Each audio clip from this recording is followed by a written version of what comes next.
Notre monde est possible, je suis pas une fille fossile. Travail, famille, patrie, décroissance et chocolatine.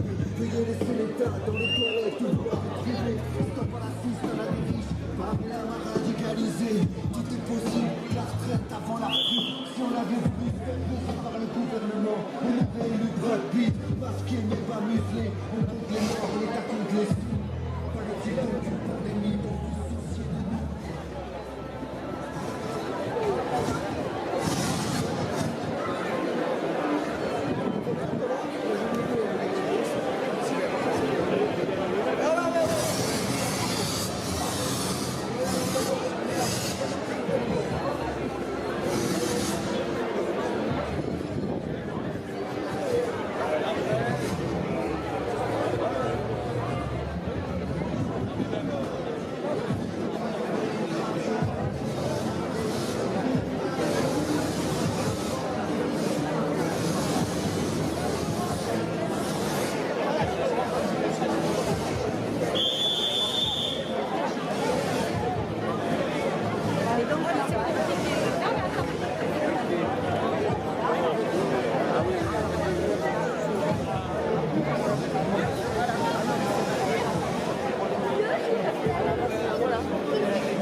ont subi l'intransigeance du patronat qui a pourtant engagé des profits faramineux.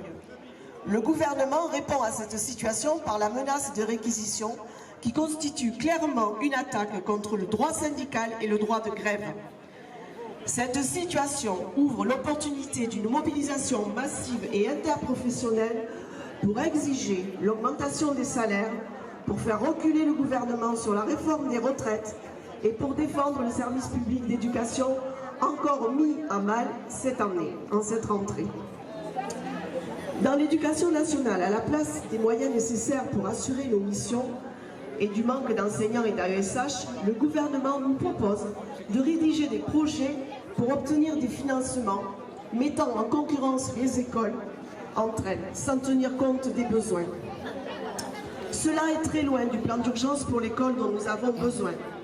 Pour financer les services publics et permettre la réussite et le bien-être des élèves, il faut prendre l'argent là où il est. qu'il est sur les profits et non sur les salaires et les retraites. Dans le privé comme dans le public, l'absence de mesures salariales dignes de ce nom est un choix politique, celui d'un partage des richesses qui se fait en défaveur des salariés. Les ressources existent pour mieux payer les salariés et les fonctionnaires. La FSU continue d'exiger une augmentation de rémunération sans contrepartie pour l'ensemble des personnels. Elle revendique une augmentation immédiate de 300 € net pour toutes et pour tous. Macron et son gouvernement veulent augmenter l'âge de départ à la retraite ou allonger notre durée de cotisation. C'est une attaque contre notre modèle social et nos conditions de travail. Opposons-nous dès maintenant à cette attaque sur les retraites qui est présentée comme une mesure pour financer l'éducation et la santé. La FSU refuse les réformes visant à réduire les revenus des salariés au profit des entreprises. Pas d'enseignants, réforme des retraites, réforme de l'assurance chômage. Face à ce gouvernement et à Macron qui poursuit son entreprise de classe sociale, il est indispensable de construire le rapport de force nécessaire, et ce, dès aujourd'hui.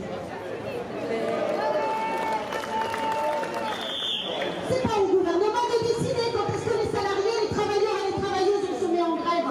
Depuis quand?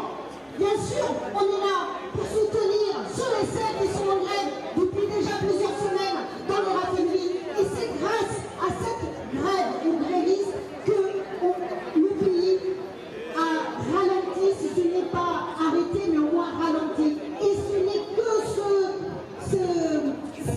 cette action-là que le capitalisme comprend, c'est quand on arrête la production. Donc, partons d'ici ce soir. On est nombreux et nombreuses ici. Nous sommes nombreux et nombreuses ici à Saint-Gaudens à avoir fait grève. On est nombreux et nombreuses ici à se solidariser avec les grévistes. Je vois des visages qui étaient là pour le mouvement des Gilets jaunes. Oui, c'est un mouvement social qu'on est en train de voir naître aujourd'hui. Lors de la manif, on a pu entendre 2 fois l'international et chaque fois qu'on l'écoute, on se dit mais mince, elle n'a pas pris le rythme. Tu flottes les visages, bien sûr. C'est la lutte des classes. Oui, c'est la lutte des classes. Une oui, manif, on c'est est en jeune. guerre. Bien sûr qu'on est en guerre. Contre. C'est ce patronat qui se goinfre même pour les fruits de trucs, notre travail. même Parce que pour, c'est nous, les travailleurs et les travailleuses, c'est les bien salariés, d'élargir. les privés d'emploi, les étudiants et les étudiantes, les retraités, tous les travailleurs et les travailleuses qui produisent la richesse. C'est pas les patrons, c'est pas le gouvernement. Donc, aujourd'hui, c'est une première journée de grève partout d'ici et ce sont les assemblées générales des travailleurs et des travailleuses qui décident si on se met en grève ou pas. C'est pas le gouvernement et c'est pas le patronat. Partons d'ici, camarades. Partons d'ici, camarades, en se disant que demain matin, dans notre boulot, au bistrot, quand on boit le petit café parce qu'on est à la retraite, au bistrot, je veux bien. Le temps, eh ben, discutons avec les gens pour que la prochaine date nationale de grève soit encore plus importante et qu'on soit encore plus nombreux et nombreuses parce que c'est le seul élément que le capitalisme comprend, c'est quand on arrête la production.